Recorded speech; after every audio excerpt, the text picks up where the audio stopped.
Combien de pharaons nous avons autour de nous? Combien? Chaque domaine dans la vie des Juifs en Égypte était contrôlé par les Égyptiens. Mais vint un jour où l'Éternel se révéla en fait à Moïse. Dieu en renvoya en fait Moïse en Égypte et dit à Moïse, va délivrer mon peuple. Alors, la Bible nous dit, après plusieurs plaies, vous savez, le diable est têtu.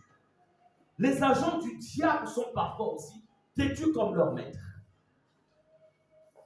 Après 9 plaies, 9 crises, 9 situations difficiles, Pharaon endurcissait toujours son cœur. Mais il y avait une 10e plaie. Répétons, une 10e plaie. Une 10e plaie.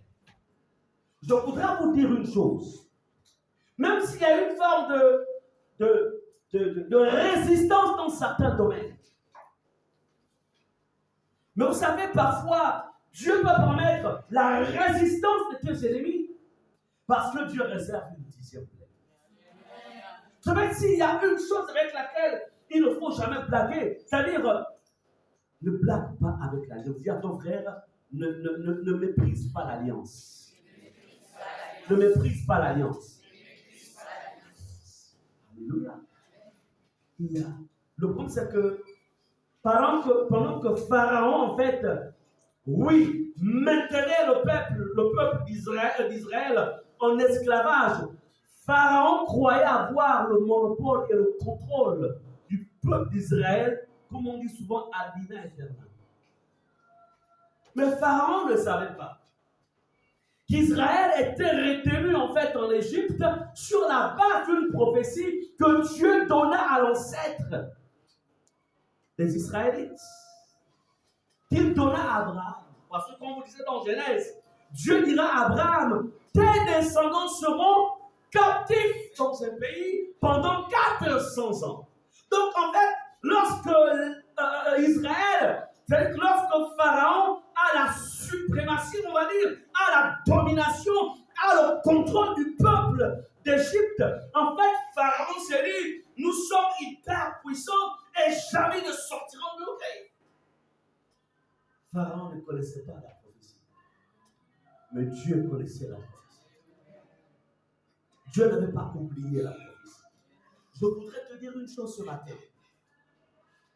Dieu n'oublie jamais la prophétie qu'il a relâchée sur ta vie.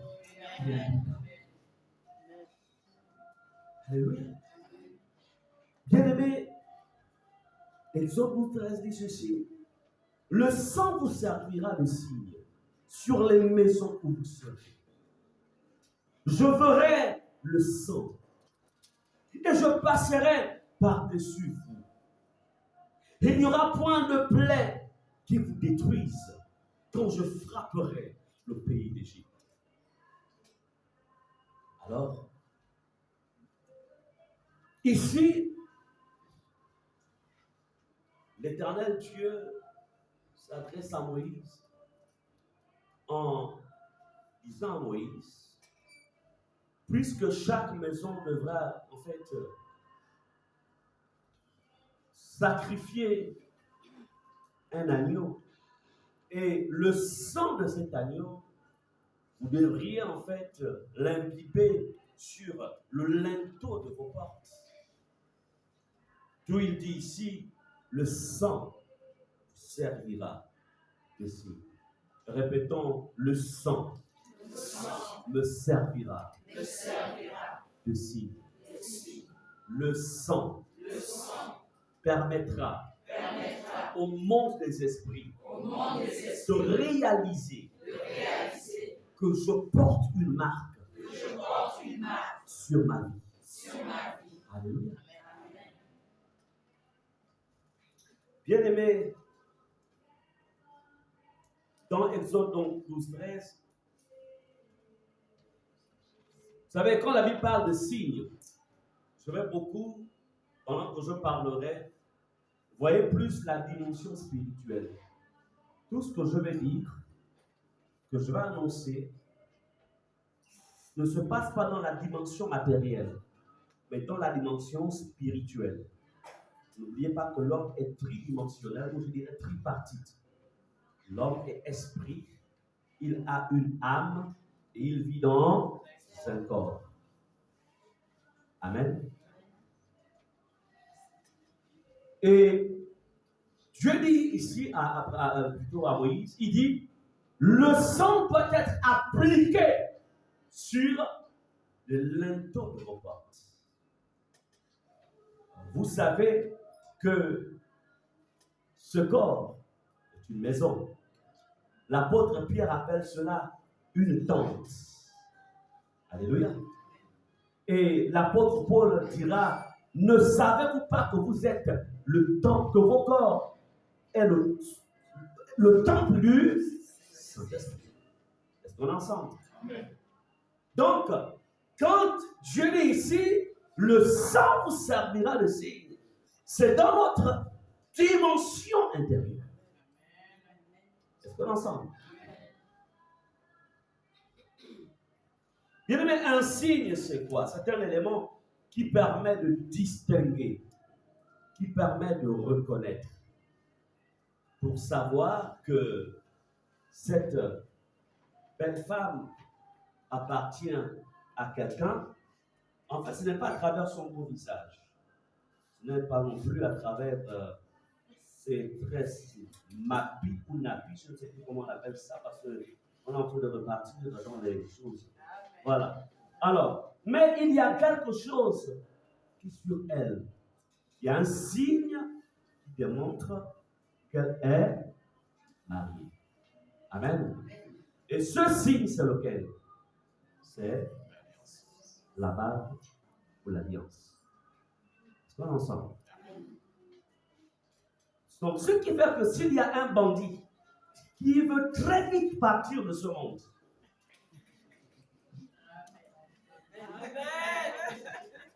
en fait, s'il ose seulement, c'est compliqué. Parce qu'il y a un signe. Dieu même lui dira, tu n'as pas vu le signe. Bon, je parle un peu comme ça. C'est un peu pour dire que, de la même manière qu'un homme normal et réfléchi, qui veut vivre longtemps, ne doit pas s'approcher de ce sur quoi il y a un signe dans la vie d'une femme, il en est de même dans la dimension spirituelle. Il y a un signe qui permet que tu sois distingué dans le monde des esprits. Comme appartenant pas à n'importe qui, mais appartenant au Dieu. Est-ce que vous savez? Et tu dois en être sûr. Tu dois en être sûr. Un signe est un pointeur vers quelque chose de significatif, comme dire, c'est comme quelque chose qui te pointe, qui t'oriente dans une direction. Et je voudrais que vous compreniez un peu le sens du sang d'agneau dans l'Ancien Testament afin que nous puissions avoir une compréhension plus étendue dans la Nouvelle Alliance. Alors, le sang, en fait, des agneaux dans l'Ancien Testament, en fait, n'était qu'une image. Le sang des agneaux dans l'Ancien Testament préfigurait en fait ce que Christ, en fait, le sang de Jésus dans la Nouvelle Alliance. Est-ce qu'on est ensemble? Amen. Donc, tous les sacrifices qui étaient souvent faits dans l'Ancienne Alliance venaient tous, en fait, ça annonçait qu'il y a un sang meilleur que celui-ci. Mais cependant, puisque nous étions encore dans l'Ancien Testament, Dieu pouvait accepter que ce sang couvrit juste les péchés, mais pas les effacer. C'est pourquoi il fallait toujours répéter, répéter, répéter, répéter. À la différence du sang de Jésus. Et tout au long de ce message, je vais vous présenter en fait pourquoi le sang de Jésus est-il si efficace. Nous sommes en 2021. 23. Donc je vais me reculer. Oh là là. 2020. Il y a tellement de choses qu'on a dans la tête. Nous sommes en 2023. Mais c'est sûr qu'il y a quelque chose de merveilleux qui se passe en 2021. Je vais t'amener au restaurant en 2021. Alors, donc, ce qui s'est passé, c'est que vous vous rendez compte de l'an 33 où Jésus fut crucifié, son sang coula, jusqu'à maintenant. Ce sang est toujours d'actualité. Et ça, je vous le dis, c'est la vérité. Il y a certains, vous savez, pour que vous réalisez la puissance du sang de Jésus, je pense, et là je vais demander à l'ancien Yannick, il faut voir parmi les fidèles, là, parmi les fidèles, quels sont ceux qui voudraient participer à les délivrances quand on fait les délivrances. Parce que beaucoup parmi vous ne voyons pas parfois comment Dieu, en fait, le sang de Jésus frappe les démons. Quand on dit le sang de Jésus, en fait, il y a peu qui ne comprennent pas trop de quoi il est question. Je pense qu'il faudrait que vous assistiez, que vous voyez comment les démons gémissent, comment les esprits méchants gémissent. Lorsque le sang de Jésus, en fait, est relâché sur les victimes qu'ils détiennent. Amen. Bien-aimés, comprenez que notre anneau pascal par lequel nous avons obtenu la justification. C'est quoi la justification? La justification, en fait, c'est être déclaré juste. C'est-à-dire, tu étais un coupable par le genre de vie que tu as mené, le genre de cœur que tu avais. Mais Dieu, en fait, ne regarde pas cette situation. Il sait qu'il y a quelqu'un qui est juste. Dieu prend sa justice et il te la revêt.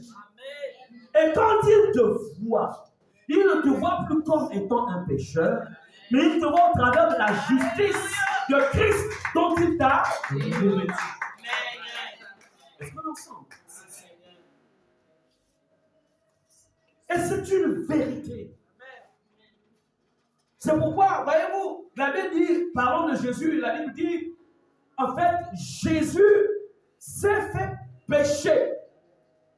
Il ne s'est pas fait pécheur, mais il s'est fait pécher. C'est-à-dire que Jésus, en fait, est devenu péché sans être pécheur. Tout cela afin de restaurer notre relation avec le Père, mais aussi de démontrer aux puissances invisibles sataniques que la femme que tu vois, cet homme que tu vois et qui a reconnu l'œuvre de la croix, devient un homme, une femme spéciale, pas parce qu'il produit des bonnes œuvres, mais parce que moi, j'ai décidé de le reconnaître comme m'appartenant. Alléluia. Tous autant que nous sommes, nous portons la justice de Dieu. Nous sommes déclarés justes. Et tout cela, c'est à cause de Jésus. Bien aimé, nous avons été non pas seulement justifiés, mais nous avons été aussi rachetés. Tout le terme rédemption. Est-ce qu'on est ensemble? Rédemption, rachat. Tu appartenais en fait au diable. Comme dit la Bible que Jésus dit en fait, quand s'adressant aux Juifs, il dit, vous avez pour père le diable. Comme pour dire, pour que vous deveniez en fait enfant de Dieu, vous devez en fait me reconnaître. Hier, nous appartenions à nos tribus, c'est-à-dire que nous étions soumis aux rites de nos tribus, de nos traditions. Nous vivions là-dedans et nous en étions fiers. Est-ce que nous sommes ensemble? Chacun d'entre nous suivait sa propre voie. Mais pas des voies bonnes, des voies tortueuses. Et ces voies nous conduisaient où? Dans la perdition. Nous prenions, en fait, nous étions tous sur le chemin de la perdition éternelle. C'est-à-dire que si nous mourions dans cet état, nous nous retrouverons en enfer. Et qu'est-ce que le Seigneur Jésus a fait? Il a pris son sang. Il est allé avec son sang. Il a présenté son sang comme monnaie.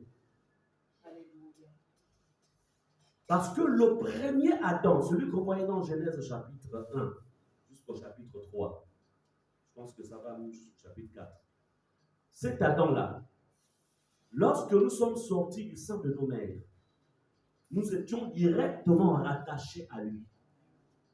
C'est pourquoi lorsque nous naissions en fait pécheurs.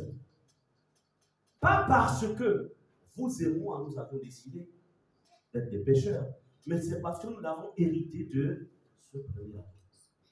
Parce que lui, le premier Adam, il avait vendu l'humanité. Il a vendu à qui? À Lucifer, à Satan. C'est pourquoi tous les hommes nés d'une femme sans Jésus appartiennent au diable. Tu peux avoir une très bonne éducation, tu peux vraiment avoir une bonne moralité, tu peux en fait, c'est-à-dire que tu es quelqu'un qui n'a pas de problème dans ton quartier. C'est-à-dire que quand on te voit, vraiment, on dit, c'est-à-dire qu'il y a même des frères qui disent qu'une telle femme, je pense même qu'elle est même meilleure que les sœurs qui sont dans l'église. Celle-là, je pense même que je peux la prendre. Elle est meilleure. Comme aussi, il y a des sœurs qui sont. Vraiment, ce monsieur-là, il est même meilleur que les frères en plus qui sont dans l'église là-bas. Parce que vraiment, il est malgré sa droiture, à cause du sang qui coule en lui, qui est rattaché au premier Adam, il demeure fils du diable. Est-ce que vous comprenez cela? C'est ce qui a été hérité. Donc, on n'est pas fils du diable parce qu'on a mangé plusieurs personnes. On n'est pas fils du diable parce qu'on est un braqueur. Quelqu'un n'est pas fils du diable pour avoir dérobé toutes les banques. Non, toutes les banques. Mais le statut de fils du diable provient du premier Adam qui, de par sa désobéissance, je dirais, n'ayant pas respecté les clauses de l'alliance avec le Dieu qu'il avait créé et qui lui avait donné en fait la gestion de la terre. Qu'est-ce que lui a fait? Il a tout vendu, il a remis ça à Lucifer. Vous comprenez cela? Maintenant, qu'est-ce que Jésus fait? Jésus, en fait, Jésus, c'est un autre Adam. Vous comprenez cela? C'est un autre Adam. Il est, en fait, la racine d'une nouvelle race d'hommes. Alléluia. Bon, tu peux acclamer. Tu peux acclamer ce Jésus. Oui. Donc, il est la racine, la source ou l'origine d'un autre homme. Voilà pourquoi sa conception est une conception, je dirais, fut une conception différente. C'est-à-dire, parce que moi, je ne veux pas être, peut-être pour les plus pudiques, je ne veux pas ici vous déstabiliser, mais disons les choses pour essayer de comprendre de quoi est-il question. C'est-à-dire que le spermatozoïde qui est placé dans le sein de Marie, c'est le spermatozoïde du Saint-Esprit. Parce qu'il est prouvé scientifiquement que pour qu'il ait fœtus, il faut en fait une rencontre entre l'ovule et le spermatozoïde. Je pense que c'est ça, n'est-ce pas? le sein de Marie, que ce soit l'ovule ou le spermatozoïde, tout est divin. Il n'y a rien, il n'y avait rien qui provenait de Joseph. Est-ce que vous comprenez cela? Parce qu'il fallait un autre genre d'homme. Amen. Amen. Et ce qui fait que lorsque Jésus naît, en fait, Jésus est le commencement d'une nouvelle espèce d'homme dont vous et moi, nous proviendrions des siècles plus tard. Amen. On soit pour la carrière.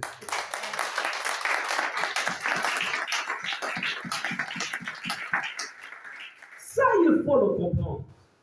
Parce que si vous ne compreniez pas qui vous êtes ou de qui vous dépendiez, vous fonctionneriez en fait comme des simples hommes, alors que vous êtes une race divine. Vous êtes un sacerdoce royal.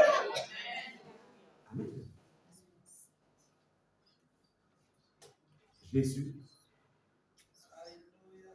Quand on parle de rédemption, il prend son sang.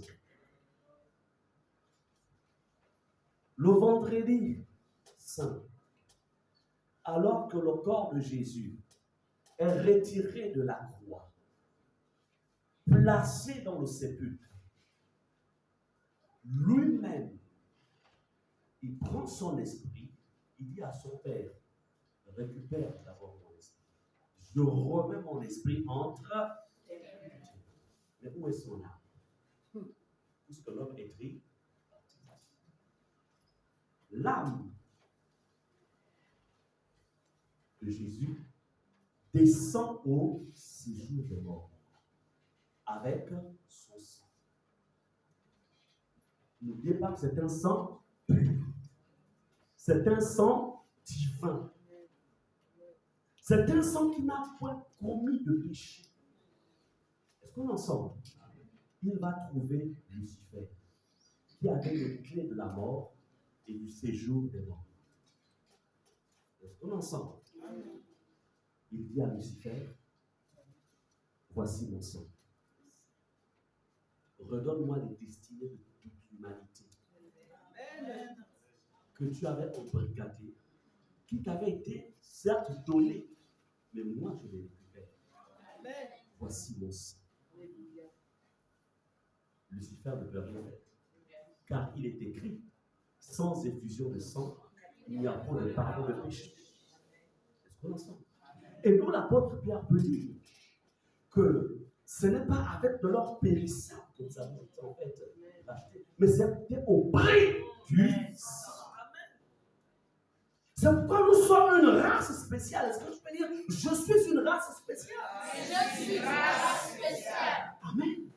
Nous sommes une race spéciale. Tu n'es pas n'importe qui. Donc, ayant été racheté, la Bible déclare que quand Jésus descendit au séjour des morts, il ramena les captifs. Alléluia. Donc, tous ceux qui furent captifs, qui étaient dans le séjour des morts, là-bas, dans les entrailles de la terre, Jésus les évangélisa tous. Et ceux qui acceptèrent le message montèrent aussi avec lui. D'où le jour de sa résurrection, la Bible déclare que dans Jérusalem, beaucoup virent des morts qui révèrent à la vie. Cela a été écrit dans la parole de Dieu. Est-ce qu'on ensemble? Le sang servira aussi. Bien, mais quand c'est comme ça, dites-moi. C'est-à-dire que quand le diable lui-même, c'est que même quand le diable vient frapper à ta porte, tu ouvres la porte, tu dis oui, tu peux chercher quoi? Non, Satan, il a le droit de venir frapper à ta porte. Mais quand tu lui dis, tu viens chercher quoi? C'est-à-dire que tu ne fuis pas. Parce qu'il ne peut pas résister devant ta lumière. les montagnes vont se présenter. Mais vous pensez que quand Jésus dit que, en fait, si quelqu'un a de la foi comme un grain de sénévé, et qu'il dise à cette montagne, ôte-toi, mais il ne le dit pas parce que tu es une ancienne création. Non, il sait ce qu'il a investi en la nouvelle création pour être capable de déplacer les montagnes. Il y a des situations qui perdurent dans la vie de plusieurs, pas parce que vous n'êtes pas fils et filles de Dieu, mais c'est parce que vous ne savez pas qui vous êtes. Je suis allé quelque part, dans une église, où l'un des anciens de cette communauté, montant sur l'estrade, dira, vous savez, nous sommes tous des pécheurs, et en tant que pécheurs, et puis ça a continué. Je suis monté, je lui ai dit, nous ne sommes pas des pécheurs, nous sommes des enfants de Dieu. Parce que être pécheur, c'est un statut. Et être enfant de Dieu, c'est aussi un autre statut. Mais en tant qu'enfant de Dieu, il peut arriver qu'on soit rebelle à notre Père. Mais être rebelle à son Père ne veut pas dire perte d'identité. Ça signifie perte de privilège. Est-ce que nous sommes d'accord? Sauf si Katboussou ici peut nous dire que si l'enfant casse l'ovaire, tu diras à partir de aujourd'hui, tu t'appelles plus Boussou. Personne ne peut le faire. Est-ce qu'on est d'accord? Non. Est-ce qu'on est d'accord? Donc, s'il vous plaît, n'empruntez pas le langage de la religion. La religion a son langage, mais les fils du royaume ont leur langage. Et les fils du royaume fonctionnent selon ce que la Bible nous dit. Est-ce qu'on est ensemble? Bien aimé, le sang de Jésus, non pas seulement nous a rachetés, c'est-à-dire que ça t'a racheté de la malédiction. La malédiction te retenait, mais le sang de Jésus t'a racheté de la malédiction. Le sang de Jésus, écoutez, le péché te retenait, mais le sang de Jésus t'a retiré du péché. De sorte que le péché n'a plus, en fait, la domination, le contrôle sur ta personne. Le sang de Jésus t'a racheté de tout ce que tu peux citer comme situation. Est-ce qu'on est ensemble? Tu dois le savoir. La rédemption parle de tous les domaines. Et ensuite, le sang de Jésus t'a aussi sanctifié. C'est-à-dire t'a mis à part. Bien-aimé, vous pouvez être 10 dans ce bureau et tout le monde se met en fait à parler du mal, peut-être d'un domaine de votre entreprise, parce que ça ne marche pas comme tu sais toi. Mais toi, tu sais que tu n'as pas lutté contre la chair et le sang. Alors, parce que tu appartiens en fait à un autre royaume, tu sais que cette situation est une situation qui demande, qui nécessite en fait une action spirituelle pour que ça change. Alors, tu ne vas pas te mettre à critiquer, tu ne te mettras pas à calomnier, mais tu comprendras que là, il faut l'intercession, ou là, il faut le combat spirituel pour faire changer, pour faire bouger les lignes. Est-ce qu'on est ensemble? Lorsqu'on est conscient de son identité, il y a une manière de gérer, de faire, c'est-à-dire de gérer les situations. Amen. Bien, mais même dans les grands pays comme les grands pays que nous connaissons occidentaux qui ont la démocratie, etc. Mais il y a parfois, quand les lois sont votées, on constate que malgré toutes les marches, ça ne change pas. C'est voté, c'est voté. Ils peuvent faire 3 semaines de marche dans la rue, tout. C'est voté, c'est. Mais je sais une chose. S'il y avait des intercesseurs, s'il y avait des églises qui priaient, qui persévéraient dans la prière, en fait, il y a des choses, en fait, qu'on peut en fait empêcher. On peut empêcher parce que la prière va toucher même le cœur même des décideurs. Vous comprenez cela? Pendant que la personne dort, l'ange de Dieu visite et lui dit, cette loi ne va pas faire avancer le pays. c'est que tu as persister par contre telle situation dans votre pays. Arrête de la faire passer. Vous comprenez cela? Non, c'est bien Jésus lui-même. Cela est possible. Comment comprendre? Écoutez, Abraham se retrouve en fait pendant un temps relativement court dans un pays étranger. Et dans ce pays-là, comme en fait tous étaient des. C'est-à-dire que du roi jusqu'au dernier, tous étaient des impudiques. Ne laissez pas bouger tout ce qui était beau, tout ce qui était beau, quoi. Donc, femme belle, à ça, ne peut pas rester tranquille. Donc, il voit en fait Abraham avec sa femme, Sarah, qui était extrêmement belle. Et le roi va commencer en fait à convoiter la femme d'un homme qui a l'alliance avec lui. Abraham se sentait impuissant. C'est comme ça que le roi impudique va envoyer un de ses serviteurs à Abraham. La femme là, c'est qui c'est? Abraham, craintif et peureux, va dire en fait c'est ma soeur. Ok, donc comme c'est ta soeur, ça veut dire qu'elle peut se retrouver dans mon palais. Et c'est comme ça qu'il va oser prendre la femme de quelqu'un qui a l'alliance avec Dieu et l'amener dans son palais. Sûrement le premier jour, la vérité c'est qu'il n'a pas touché. Il attendait le deuxième jour. Donc il a dormi. Dans la nuit. Répétez, dans la nuit. Dans la nuit. C'est-à-dire que le pharaon, le roi dort.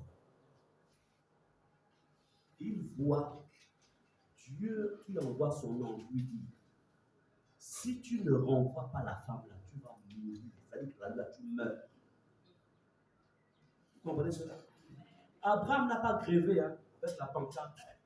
On m'a volé ma... Il n'a pas fait. Mais Abraham, c'est sûr, comme c'était la vie de Dieu, il s'est adressé au Dieu de tous les esprits.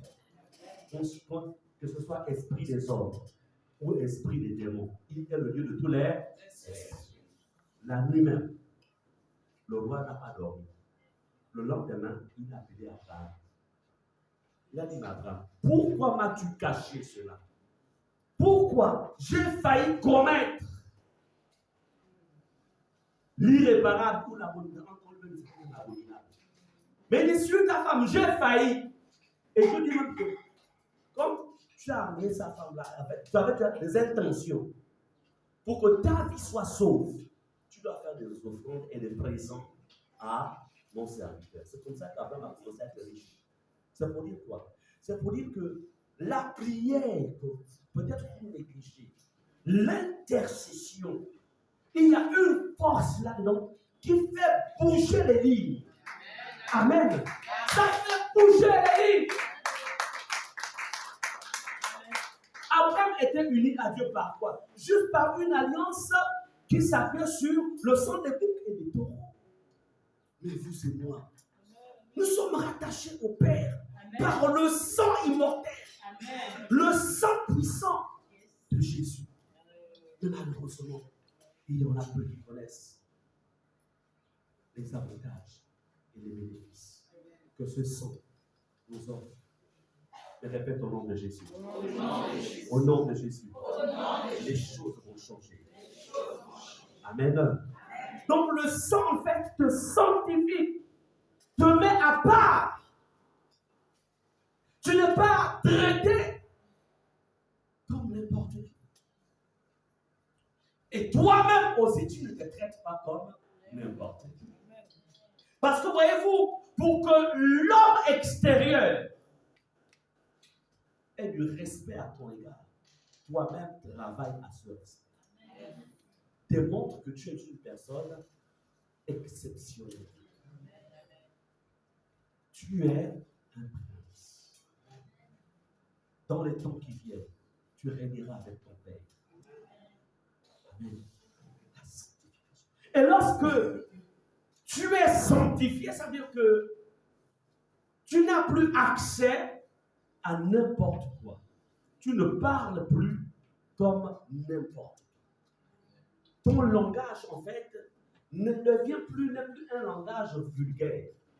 Mais c'est un langage, en fait, tu sais, chaque mot qui sort de ta bouche est contrôlé par ton esprit sanctifié. Chaque acte que tu poses est mesuré. Pourquoi? Parce que tu sais que tu n'es pas. Est-ce que nous sommes ensemble? Amen.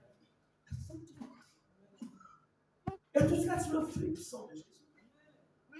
Un signe. Comprenez que le signe du sang te garantit la protection. La protection. Quand il dit un signe, le sang vous servira de signe. Tous les peuples sur la terre n'ont pas le sang de Jésus sur terre. Il n'y a qu'un type de peuple qui ont le sang de Jésus. Certains, malheureusement, ils ont le sang des coqs, d'autres ont le sang des moutons, d'autres ont le sang de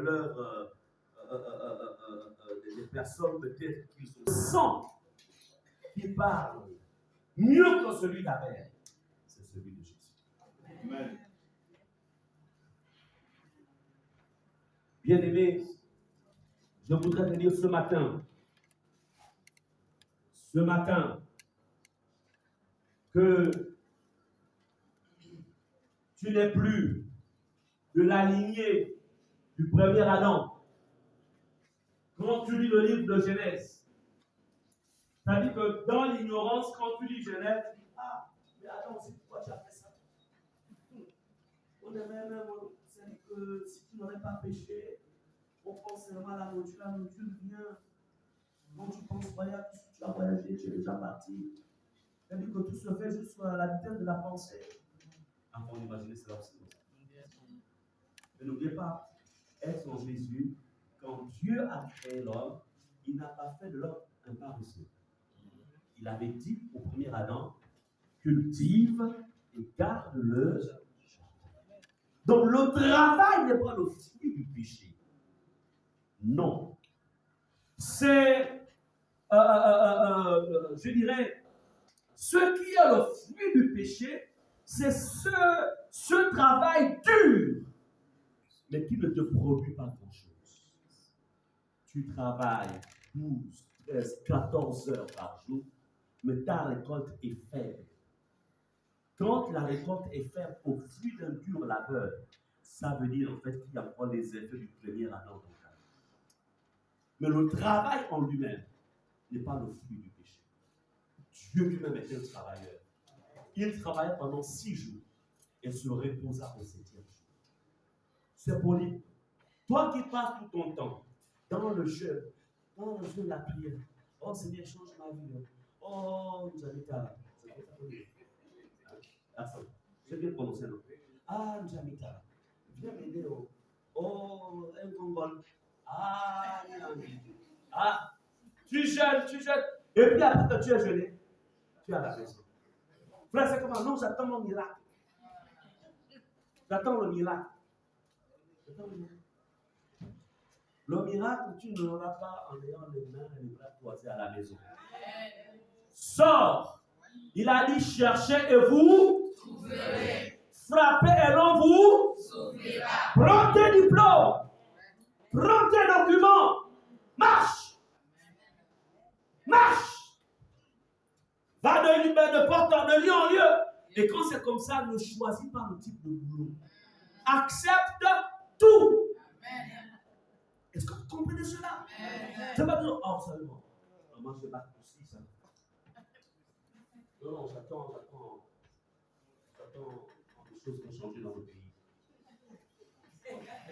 Pour lui, il attend que les choses changent.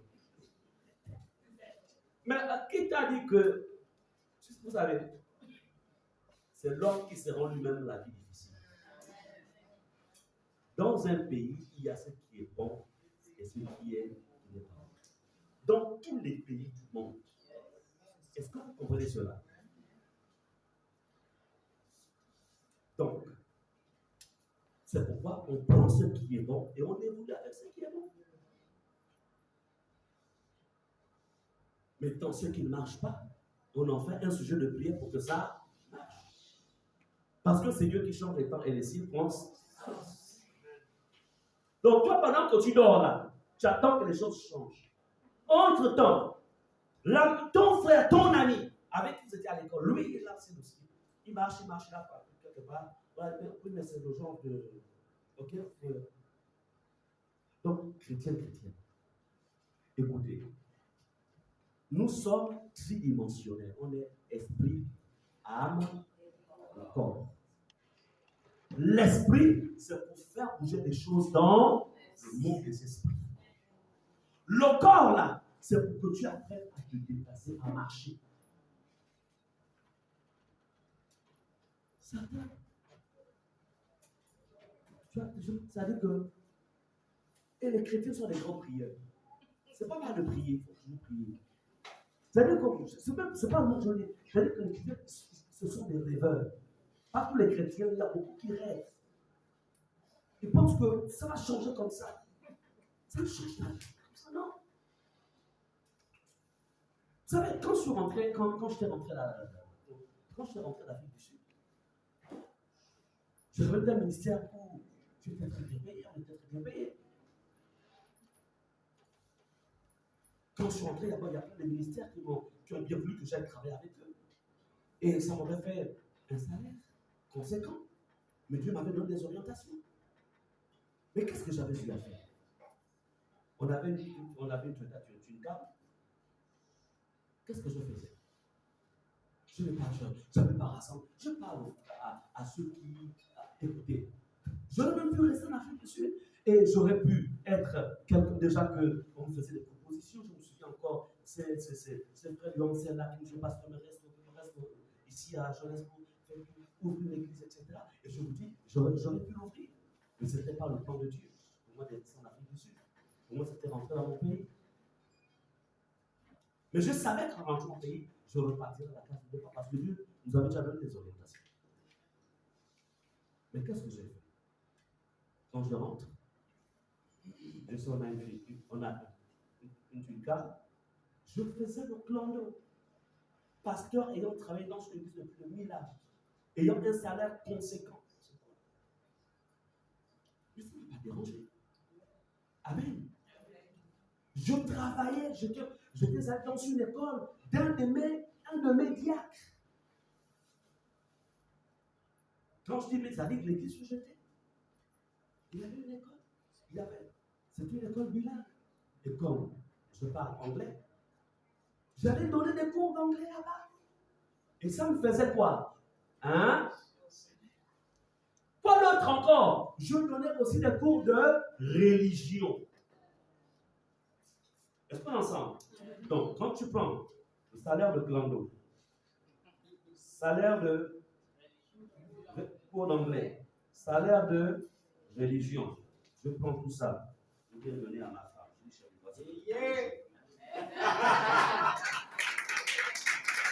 Amen. Je ne me suis pas dit, non, je vais dans un grand pays, et puis parce que je suis au Gabon, j'étais un ancien pasteur, on le connaît, comment je vais dans un clando, mais quand les gens vont me regarder, ça va faire comment? Non, aussi. Non. Amen. Amen. Ne vous rendez pas la vie. Je me souviens pendant que je faisais clando, je prends le pays. Il ne savait pas que c'était. Oh, pasteur! Non, pasteur. Mais il faisait des tentes. Amen. Pour vivre, non? Amen. Il faisait des tentes. Moi, ma tante, c'est le clando. Amen. Amen. Faites ce que Dieu dépose en vous. Et aujourd'hui, les choses ont changé. Est-ce que vous comprenez? C'est vrai. On avait un grand répertoire. Je pouvais prendre tous les noms des filles, même de quelques anciens qui étaient bien assis financièrement que je connaissais. Je pouvais les appeler et dire, bon, tu vois, je viens de rentrer, toi, c'est le courant, toi, c'est l'école des enfants, toi, c'est le gaz, toi, c'est la location, toi, c'est l'Oanza, Et puis, il ne faut pas oublier, hein, ce que vous faites là, on appelle ça l'offrande du prophète. Et tu seras béni. On appelle ça manipulation et braquage spirituel.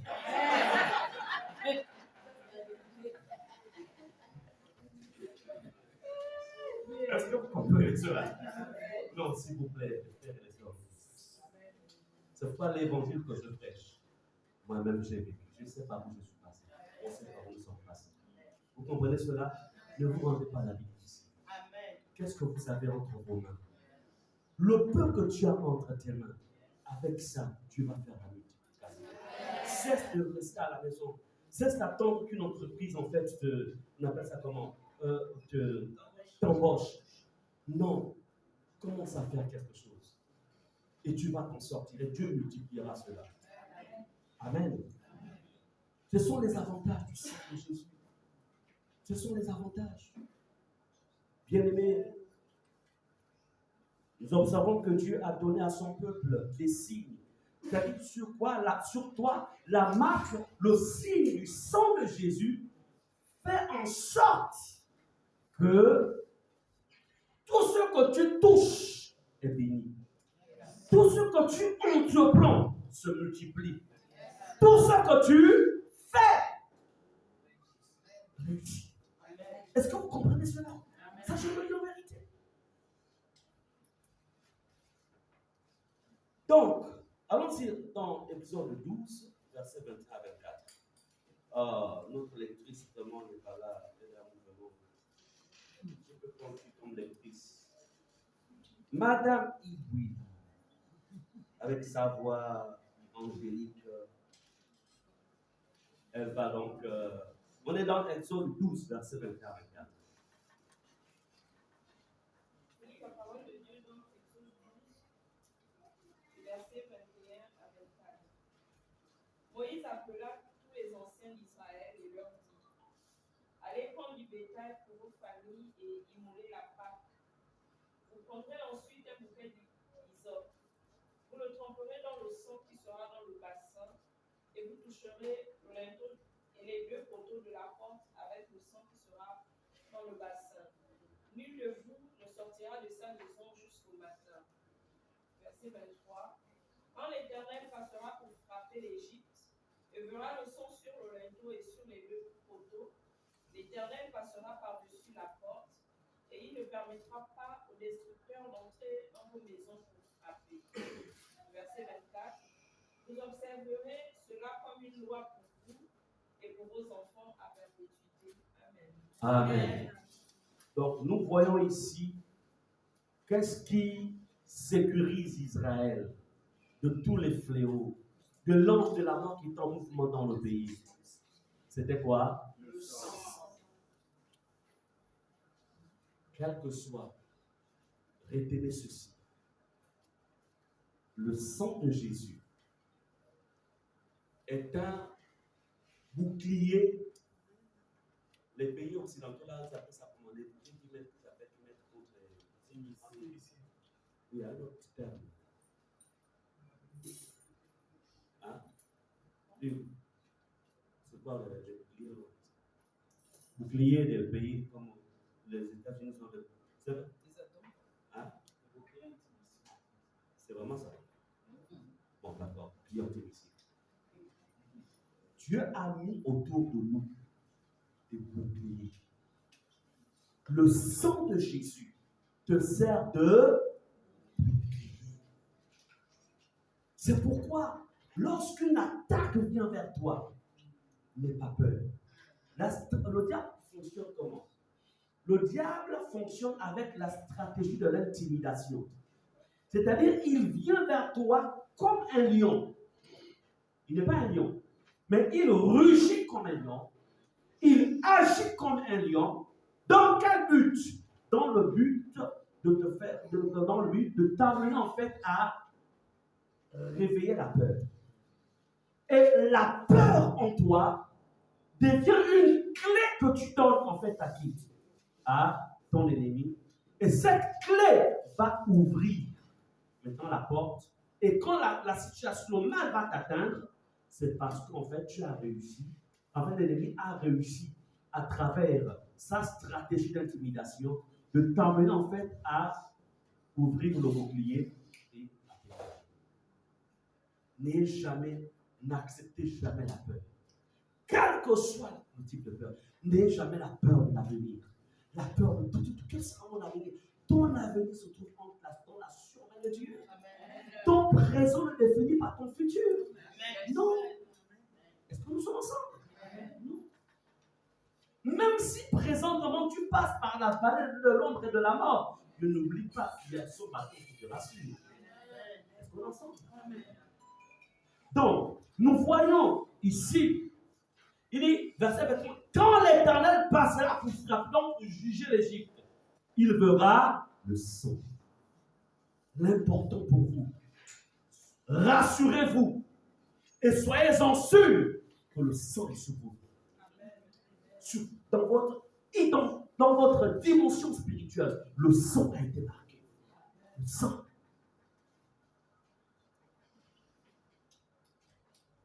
Bien aimé, le sang de Jésus, le sang est puissant contre les maladies. Quel que soit le type de maladie.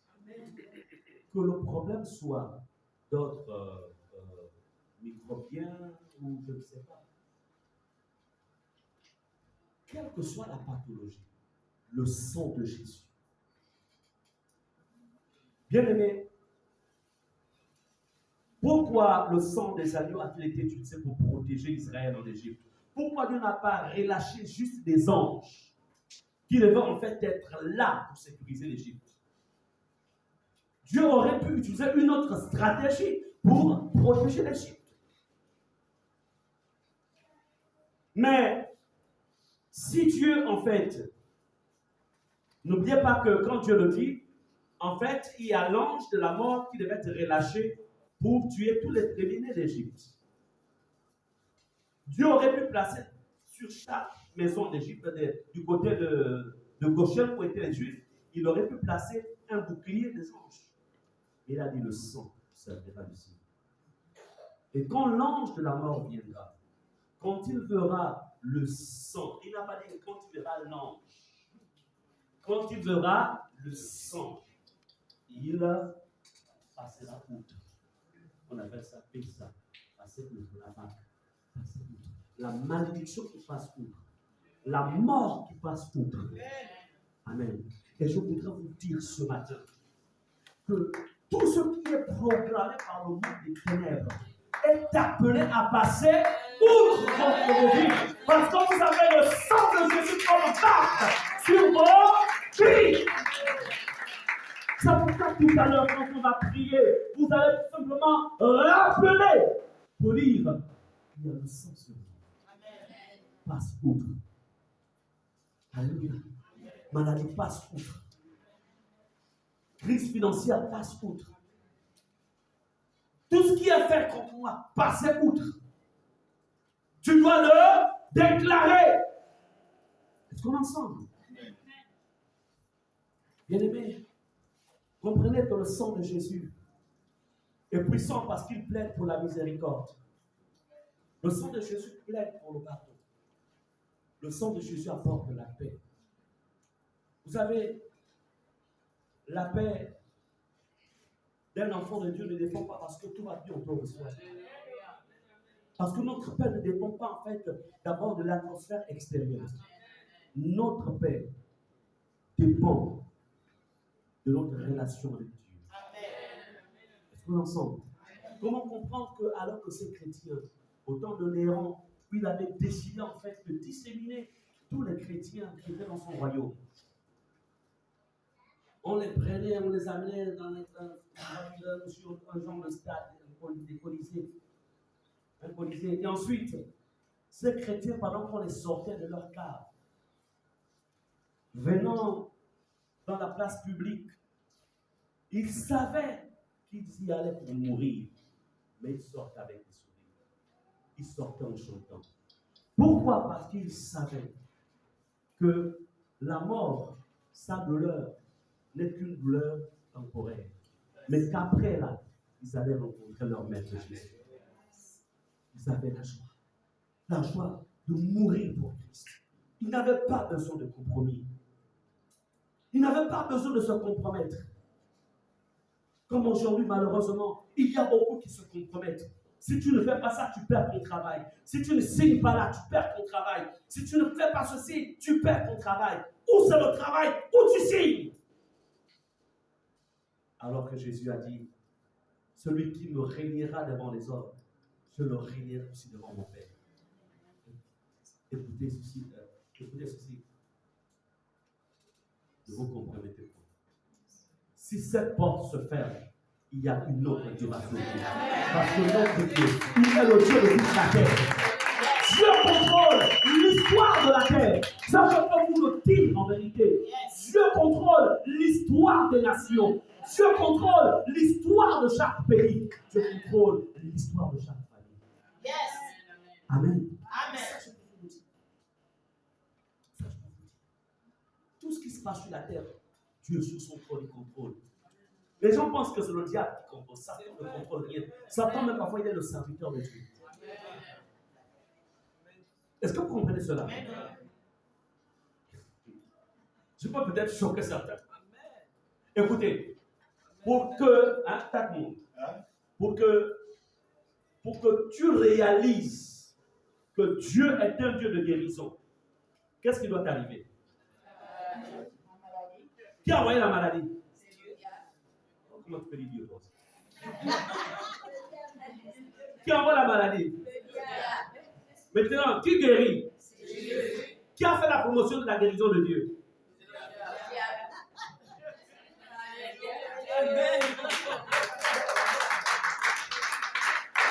Donc, pendant que lui, il envoie le problème, il ne sait pas qu'il est en train d'exciter Dieu pour qu'il te démontre qu'il est le Dieu de toutes les solutions. Je vous dis, parce que la Bible dit, si Satan aurait su que en crucifiant Jésus, ça devait être sa perte, il n'aurait jamais fait.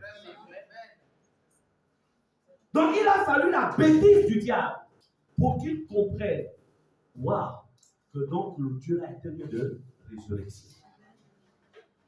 C'est pourquoi accrochez-vous à votre Jésus. Quelle que soit la situation, quel que soit le problème, accrochez-vous à Jésus. Amen. Ne laissez pas accès au diable. Ne prenez pas des voies tortueuses. N'empêchez pas Dieu de démontrer qu'il est votre Dieu. Même si les heures passent, les jours passent, les semaines passent, les mois passent, reste accroché à ton Dieu. Permets à Dieu de démontrer à toute la création qu'il est ton Dieu.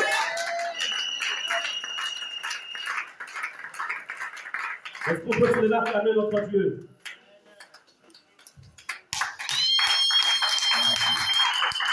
Merci. Merci pour l'asseoir. Vous allez prendre tous les versets, vous les lirez à la maison. Le sang de Jésus, ce signe, le sang de Jésus libère. Notez, le sang de Jésus. Amen. Même si tu es dans une prison physique, le sang de Jésus va te libérer.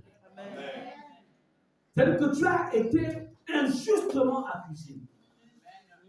Dieu se révélera à ceux qui ont ton dossier pour leur dire, cet homme, cette femme est injustement incarcéré. Tout ensemble. Et le véritable coupable sera en fait le sang de Jésus, à cause de l'alliance que Dieu a avec nous. Dans Zacharie 9, verset 11, écoutez Zacharie 9, verset 11, écoutez ce qui est écrit. Et pour toi, à cause de ton alliance scellée par le sang, je retirerai tes captifs de la fosse et il n'y aura pas de. Il dit, je retirerai tes captifs. À cause de quoi? À cause de ton alliance scellée par le sang. Notre marche avec Dieu est scellée par le sang. Et il dit, tout ce qui est captif et qui dépend de toi, il dit, je vais le retirer. Dis au nom de Jésus. Je déclare ce matin. Et tout ce qui a été pris en captivité par mes ennemis. Sur la base de cette parole, je déclare que cela est retiré. Cela est retiré. Au nom de Jésus. Bien-aimé, le sang de Jésus assure le pardon de nos péchés. Amen. C'est pour dire que lorsque tu poses un acte qui ne glorifie pas Dieu, que tu demandes pardon, Dieu, il te lave du péché. Et quand il te lave, il donne la capacité de ne plus pécher. C'est ça qui est bien avec le Seigneur. Il ne te pardonne pas seulement, mais te donne la force et la capacité de ne plus repartir dans ce péché. Amen. Bien-aimé, le sang de Jésus est utilisé dans la guerre spirituelle. Répétez guerre spirituelle. Allons-y dans Apocalypse 7, Apocalypse 12, verset 7 à 11, et nous allons conclure par là pour passer à l'étape suivante de la prière. Apocalypse 12, verset 7 au verset 11. Nous lisons la parole de Dieu. Nous lisons ce qui suit. Il y eut guerre dans le ciel. Et ses anges combattirent contre le dragon. Et le dragon et ses anges combattirent. Verset 8. Mais ils ne furent pas les plus forts. Et leur place ne fut plus trouvée dans le ciel. Verset 9. Et il fut précipité le grand dragon, le serpent ancien, appelé le diable et Satan, celui qui séduit toute la terre. Il fut précipité sur la terre. Et ses anges furent précipités avec lui. Verset 10. Et j'entendis dans le ciel une voix forte qui disait: Maintenant le salut est arrivé, et la puissance et le règne de notre Dieu, et l'autorité de son Christ, car il a été précipité l'accusateur de nos frères, celui qui les accusait devant notre Dieu, je vous l'ai dit. Verset 11. Ils l'ont vaincu. Ensemble, répétons ensemble. Ils l'ont vaincu. Ils l'ont vaincu. On va le prendre. Je l'ai vaincu. Je l'ai vaincu. À cause du sang de l'agneau. À cause du sang de l'agneau. Et à cause de la parole. Et à cause de la parole. De mon témoignage. De mon témoignage. Je n'ai pas aimé la vie. Je n'ai pas aimé la vie. Jusqu'à craindre la mort. Jusqu'à craindre la mort. Amen. Amen. C'est pour dire quoi? Le sang de Jésus est utilisé dans la guerre spirituelle. Le sang de Jésus fait partie des armes offensives. Vous avez l'épée de l'esprit qui est une arme offensive. Vous avez le sang de Jésus qui est une arme offensive. Est-ce qu'on est ensemble?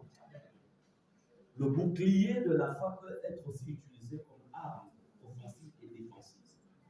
Et je pense que le temps viendra où je vous parlerai vraiment des armes dans toute leur, on appelle ça, globalité. Ah, merci. Je vais remplacer mon professeur.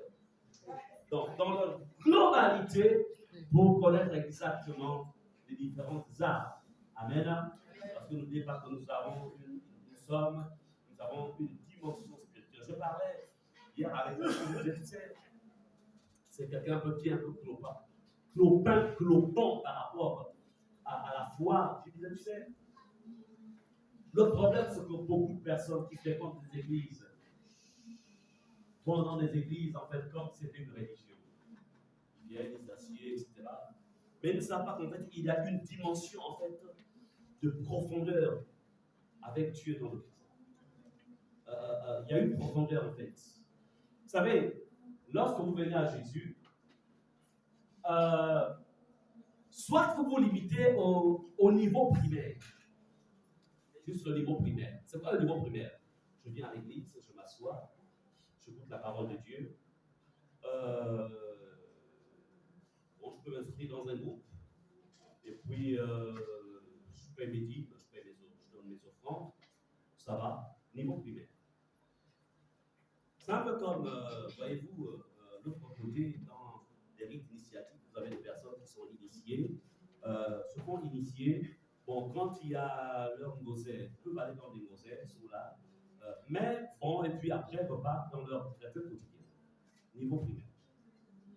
Je lui disais, en vérité, lorsqu'on devient enfant de Dieu, en fait, nous sommes spirituels. C'est-à-dire que Dieu réveille notre dimension spirituelle. Et je disais, il y a en fait, quand on entend le mot spiritualité, il y a deux types de spiritualité. Il y a la spiritualité divine et il y a la spiritualité satanique. Mais les deux sont spirituels. Donc, lorsque tu es, par exemple, face à quelqu'un qui est initié dans les choses traditionnelles, quand tu dis, tu sais, bon, tu sais, nous les spirituels, nous, on est sur le tout. Hein. En vérité, tu ne. Lui, par contre, ce qu'il fera, il va essayer de comprendre, puisque lui aussi il est spirituel. Mais dans l'autre dimension, donc s'il il est connecté à quelle planète? Donc il va commencer à te scaler.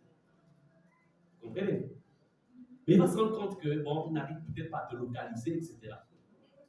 Bref. Donc, je disais, pour bénéficier des bienfaits de l'œuvre de Christ ou du christianisme dont Jésus est le maître, parce qu'il est ravi. En fait, il faut partir du stade primaire à un autre stade. Amen. Et là, ça demande autre chose. C'est là maintenant, en fait, où on a besoin, comme je disais, on a des écoles comme ici à Remaïfata, nous avons l'Institut biblique. Il y a des choses, depuis que j'ai commencé ce ministère, que je n'enseigne pas ici les dimanches. Parce que c'est de la profondeur. Je ne peux pas enseigner ça. Mais ça ne s'enseigne qu'à l'Institut. Est-ce qu'on est ensemble?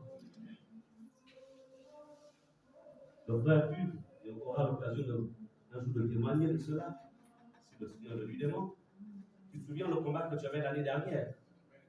Tu te rappelles le combat qu'on a eu ensemble? J'ai déjà enseigné ça ici. Non. Mais il était face à un défi. Soit il gagnait, soit les ténèbres gagnaient. Mais je n'ai fait qu'appliquer. Je me suis associé à sa foi. Je lui ai montré ensemble comment il fallait gagner cette victoire. Et nous bénissons le Seigneur aujourd'hui. C'est son Dieu qui est puissant. Alléluia. Amen.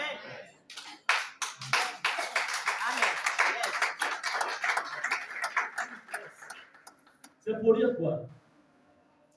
Il ne faut pas convoiter Baal. Il ne faut pas convoiter ce qui se fait là-bas. Il ne faut pas convoiter. Amen. Je peux vous dire une chose. Nous appartenons au véritable. Amen. Et le Dieu auquel nous sommes connectés, il est le Dieu puissant et le Dieu véritable.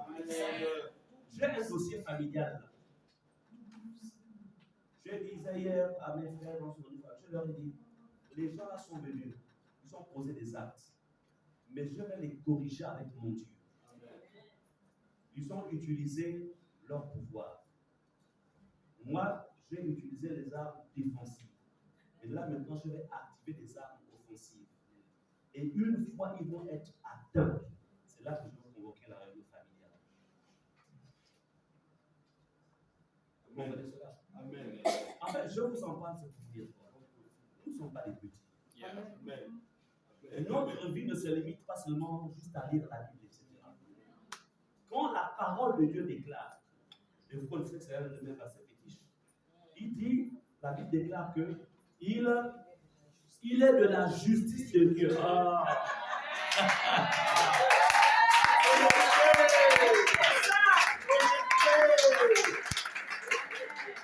Il est de la justice de Dieu de rendre l'affliction à ceux qui nous suivent. Est-ce que vous avez besoin de révélation?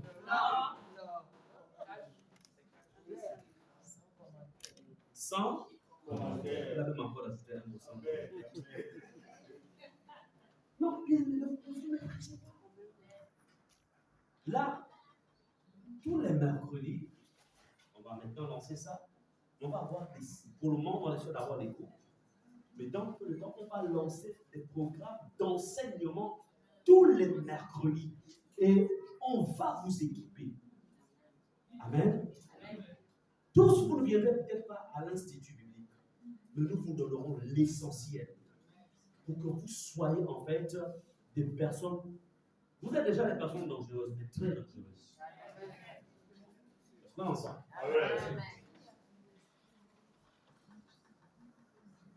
Donc, maintenant, quand la Bible dit que Jésus a dit que si on te frappe à la joue gauche, tends la joue droite, c'est ça, non? Mais Jésus n'a pas dit que si Satan te frappe à la joue gauche.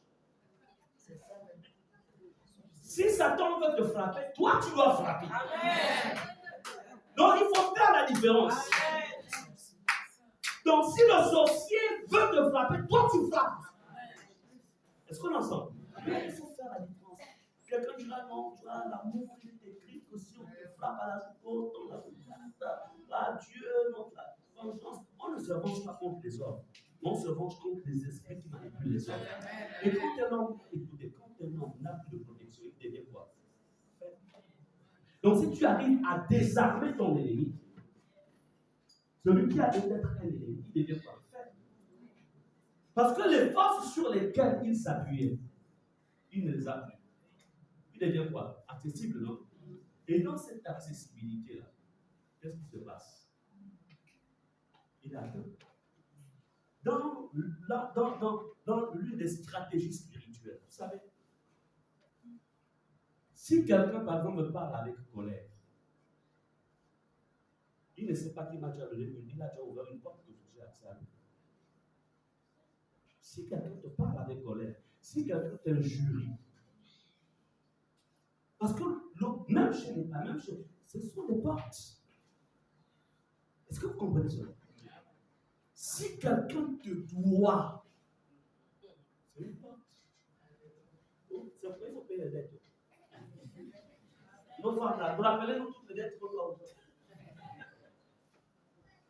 Est-ce que c'est-à-dire que quelqu'un peut rentrer dans ta dimension spirituelle à partir des dettes? C'est-à-dire, vous savez, quand vous devez à quelqu'un, ça veut dire que tu deviens esclave de celui. Je vais prendre un exemple. La dépression. Alors, on a peut-être, elle est venue me voir, voilà. Bon, imagine que je ne sois pas un homme de Dieu. J'appartiens peut-être à d'autres milieux. Je lui fais, on appelle ça, c'est prêt ou emprunt? On appelle ça le prêt français là. C'est moi qui fais. Moi, je fais le prêt, c'est elle qui emprunte. Donc, je lui fais donc un prêt de 50 000. Un exemple comme ça. Elle s'en va. Tant qu'elle ne m'a pas restitué, sa porte financière est ouverte. Elle me dit, bon, vraiment, cher ami, vraiment, je vous le dis en vérité, dans 2 mois, je vous rembourse. Je suis là. Mais en temps, la vérité aussi, c'est qu'elle est venue emprunter chez qui? Chez quelqu'un qui a des alliances avec l'autre monde. Donc, l'argent que je lui donne, en vérité, puisque celui qui prête, qui emprunte, est l'esclave de celui qui prête. Donc, ça, la porte, elle est ouverte. Maintenant, la personne mystique peut par cette porte rentrer dans son portefeuille et ne comprendra pas pourquoi. En fait, elle gagne un salaire conséquent, mais elle a des problèmes financiers qui se multiplient maintenant. En vérité, elle ne sait pas que dans le plan spirituel, la personne, en fait, est rentrée dans ses finances et soutire de l'argent, en fait, en tout temps, par le biais de la dette. La dette est une.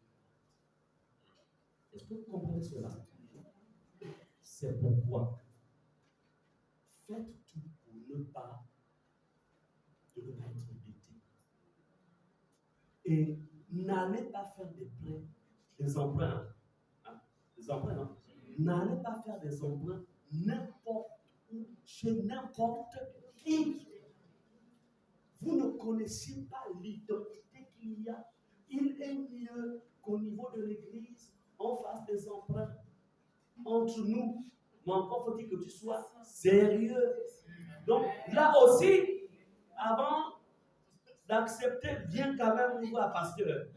Il y a le frère X, ou il y a la soeur Y. Qu'est-ce que vous en pensez? Je te dirai, ah, le gars n'est pas encore converti. Donc, que tu vas donner là, on ne sait pas. Mais non, c'est bon, on sait que c'est. Est-ce qu'on connaît cela? Le chef dit, c'est pas plusieurs. Merci. Mais vous n'avez pas remarqué que parfois, vous retrouvez surendetté, pas parce que vous le voulez. Au moment où tu as l'argent pour rembourser, un autre problème surgit. Et tu es obligé de reporter le paiement de la dette. Bref, c'est pour dire qu'on peut rentrer, donc on rentre, quelqu'un peut rentrer dans ta dimension spirituelle, financière, à partir de la dette. Mais toutes ces choses-là, on ne peut pas les enseigner ici. Non, ce n'est pas le dimanche, parce que chacun ici à son niveau. Il y a ceux qui sont au CP1, d'autres sont en 5e année, d'autres sont en 3e, d'autres sont en terminale, d'autres sont à l'université. Donc, notre bien-être est équilibré. Mais n'oubliez jamais, vous n'êtes pas libre. Amen. Bien-aimé, le sang de Jésus. L'Église ici dans l'Apocalypse remporta la victoire pour le dragon par le sang de l'agneau. Par le sang de Jésus. Et cette Pâque, c'est une Pâque de victoire contre tes ennemis, contre le monde éternel. Retenez que le sang de Jésus sur vous vous servira de cible, quelle que soit la situation. Que les gens se positionnent, on va se lever et nous allons prier. On va acclamer le Seigneur.